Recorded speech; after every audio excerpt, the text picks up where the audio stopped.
миллионер қалай болсам? Осы сұрақты маған өте көп адам қояды. Жалпы бұл сұраққа әрине бір видеода жауап беру мүмкін емес, бірақ та мен сіздерге бірнеше видеоға бөліп, жалпы миллионер болудың стратегияларын таныстыратын болам. Жалпы қазір бізде интернетте өте көп ақпарат бар, және де миллионер болудың түрлі жолдары бар. Ең қай жол сізге ең тиімді, ең қолжетімді, оны енді өзіңіз табарсыз. Енді бүгінгі видеода мен жалпы сіздерге сондай бір база дейміз, негізгі ақпаратты берейін деген. Жалпы миллионер болудың әрине жолдары өте көп. Бүгін мен айтайын деп тұрған жол, ол жалпы табысты арттыру жолы. Яғни практикалық жол. Қазір өзіңіздің табысыңызды қарап, жалпы сіз айына қанша мың табасыз, соны бірінші түсініп алу керек. Яғни сізде кіріс қанша, және шығыс қанша, және қолыңызда қанша қалады. Ол не үшін керек? Жалпы көп адамға миллионер болу деген өте абстракты ұғым. Және де мен айына мынандай 1 миллион, 2 миллион ақша тапсам ғой дейді, бірақ та өздері қазіргі табыстарында көп адамдар қала береді. Сондықтан осындай болмау үшін сіздерге сондай практикалық стратегияны қолданып, сонымен айналысу керек.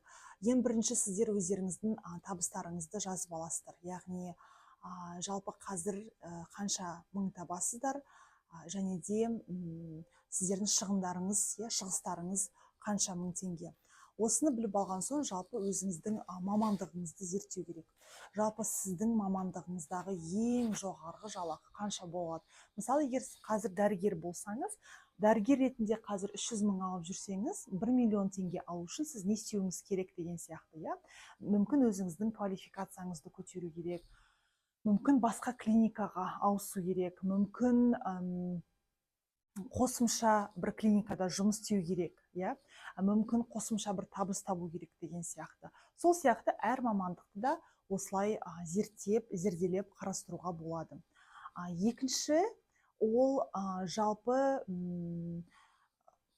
мамандықтардың арасында өсу. Мысалы, сіз өзіңіз дәрігер болсаңыз, қосымша мүмкін сіз өте жақсы тігін тігесіз, мүмкін сіз өте жақсы тамақ пісіресіз, мүмкін сіз өте жақсы сатасыз. Яғни өзіңіздің жұмысыңызбен бірге қосымша қандай істі алып жүре аласыз, қандай істі атқара аласыз, соған мән беруіңіз керек.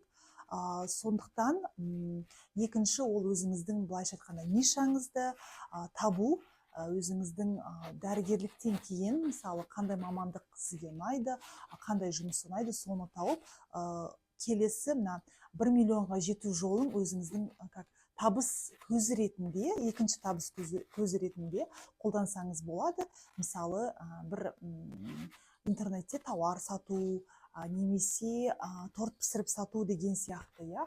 Сонда сіздің жалпы совокупный доход дейміз, жалпы табысыңыз 1 миллион болады. Үшінші жолы, ол мамандықтан мүлдем кетіп, басқа мамандықты қарастыру. Мысалы, қазір сіз инженер болып жұмыс атқарып жүрсіз. Сіздің жалақыңыз 700 мың теңге, бірақ та сіз мысалы инженердің топ дейміз ғой, жоғарғы санатындасыз. Енді одан өзіңіздің компанияңызда одан жоғары алмайтыныңызды біліп тұрсыз. Басқа компанияларды көрсеңіз болады, әрине. Басқа компанияларда мүмкін былай жалақысы, орысша айтқанда конкурентоспособный дейміз, бәсекеге қабілетті жалақы болса, әрине басқа компанияларды қарастырып, түйіндемеңізді, резюмеңізді соған тапсырып, конкурс іріктеуден өтуіңізге болады. Бірақ егер сіз инженер ретінде әрі қарай өспейтініңізді білсеңіз, немесе сізге ол мамандық одан әрі қызық болмаса, ешқандай сіз өзіңізге де, жалпы компанияға да пайда кетірмейтініңізді білсеңіз, әрине сізге басқа мамандықты қарастыру керек болады. Басқа мамандықты қарастырған кезде, жалпы миллион табу үшін әрине ол мамандық, ол жұмыс жалпы сізге қызық болу керек.